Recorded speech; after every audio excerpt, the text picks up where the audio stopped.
Hello there. Welcome to the another video on this channel. Today I'm gonna show you a quick overview of my assignment, what I got and what I did in this assignment. So basically, this assignment is a kind of convolutional on the basis of convolutional neural networks. So let's see. Let's deep down into it. First things first, this is an assignment regarding convolutional neural networks. As we all know that it is a kind of to train my model regarding the image classification.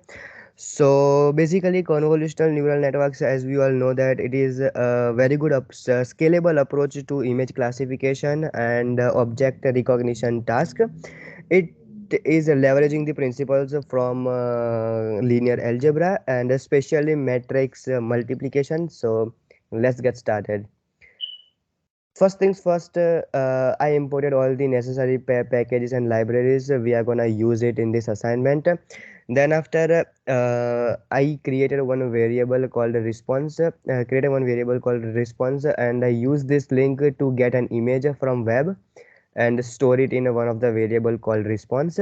After that, I print the content of a response. So it is like this. It is always like this in this manner when we are gonna take the link from the web. After that, I created one variable and used the function of a numpy array bits io.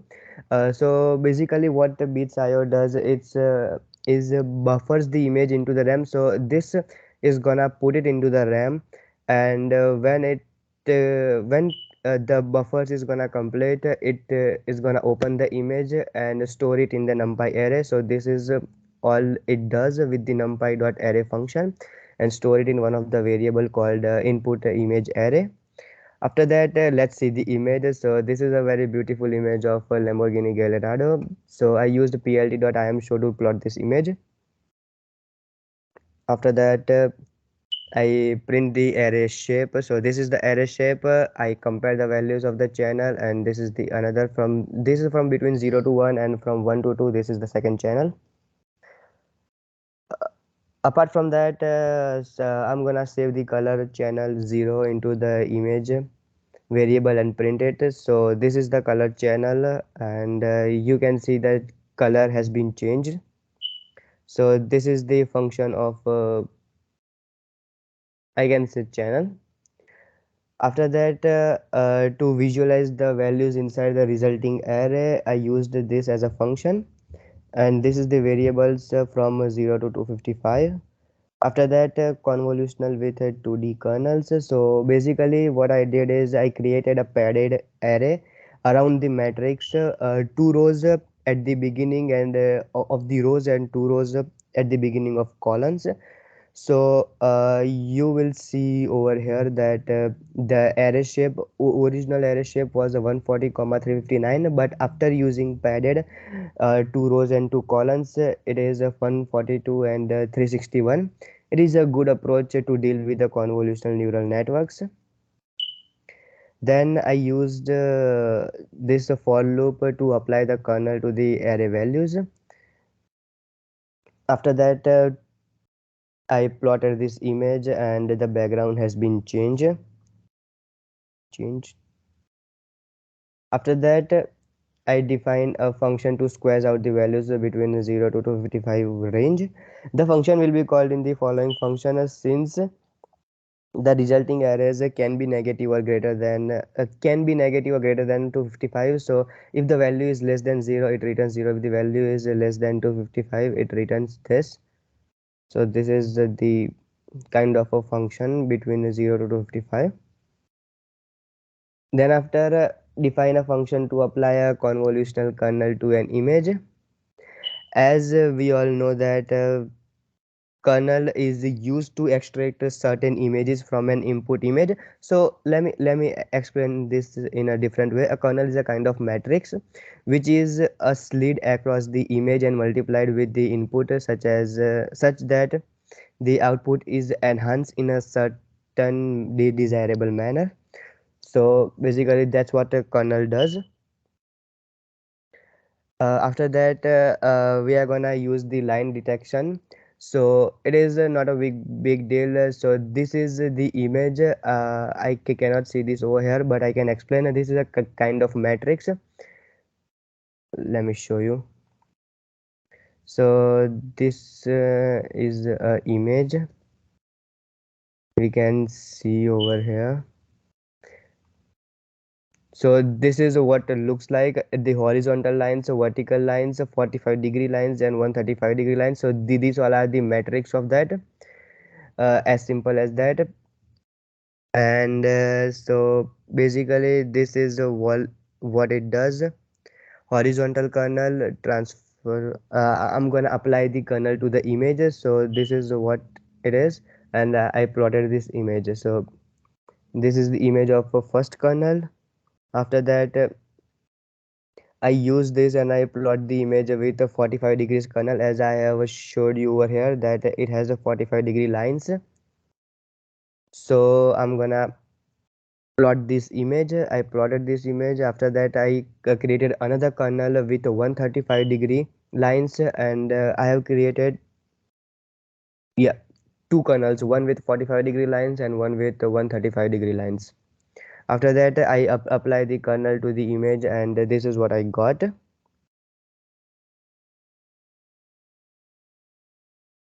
This is the second kernel image, same as the first one. And this is the third kernel image. So basically I have created three kernels. Now after that, I have imported this much of packages and libraries for keras to train the model and to test it. This is the data set of my assignment. You can click on this and see the data set over there. I'm not gonna show you this because I have already seen it, and it may take a while. So after that, I have load the data set. Same as we all know that in the machine learning, that train images, test images, I mean train labels, test images, test labels, and this is the data set of that. Converted this into categorical and use this train and test labels. After that, I have converted that train and test labels into floats, and normalize that image between 0 to 255. Now the main thing comes into the market, the building the neural network, which is not the most complex thing I have ever seen, but I like this way. That model equal to keras dot sequential. I used the keras sequential model to train it. So used first convolution network, as we all know that it is a very simple approach, and it's a kind of a better approach to solve the image classification problem. Then I use the max pooling to make it simple. Max pooling, the purpose of adding max pooling layer is that to kind of downsampling the features of the images, so we can add more of it. Then I use the flatten layer. I use the two dense layer, one with ReLU and one with softmax. Last with softmax, as we all know that uh, to deal with whenever we are dealing with so image classification problem, we always use softmax layer at the last. Then I use the compile, and this is the summary of that. So this is a very beautiful feature of keras. We can see the whole summary of the particular model. After that, I used custom callback function to train the model. Then this is the network what I have created, and these all are the epochs of training and validation. I'm not gonna run this again because it may take a while, and around around half an hour. So this video is gonna be take a long. So to make it simple, I'm not gonna run this again. I plotted this image, and this what I got. uh, Training accuracy and validation accuracy, as we can see from the graph, and we can tell one thing that validation accuracy is much more lower than training accuracy. So it is a kind of overfitting, because here it is a similar, these both are similar to each other, but from epoch 9 or 10, validation accuracy starts falling. So basically it is a sign for overfitting. Did the network presented a sign of overfitting? Yes, it is from the epoch 10, as we have seen in the graph. So Now it says write down how many layers in the model and their types. As we have seen, and I have mentioned it before, that we have five layers. Starts from the 2D convolution layer, then max pooling, flatten layer, and we have two dense layers, one with ReLU and one with softmax. So explain briefly what is the purpose of those layers. So to make it simple, first of all, convolution layers contains a set of filters, parameters of which are to be learned throughout the training, and it is a very simple approach to use the convolution layer. The size of filters is usually smaller than actual image. After that, we have a max pooling. It is used to downsample the image and to calculate the maximum or the largest value in each epoch of each feature map. Another layer is a flatten layer that flattens the multi-dimensional input tensors into a single dimension, so you can model your input layer and build your network. Lastly, we have two dense layer. As it is a very basic layer in every neural network, it feeds all the output from the previous layer to its neurons, each neuron providing one output to the next layer. Now, uh, sixth question is add one more convolution layer to model and run it again. So I used one more convolution layer, same as exactly as this, and I used max pooling. So let's see what the result we got. I have trained this model, and this is the result what we got. And I can say that here training accuracy, I mean validation accuracy, is higher than the previous one. Here the validation accuracy is 69%, and over here the validation accuracy is 64%. So we have a good, not a very good, but yeah, good validation accuracy.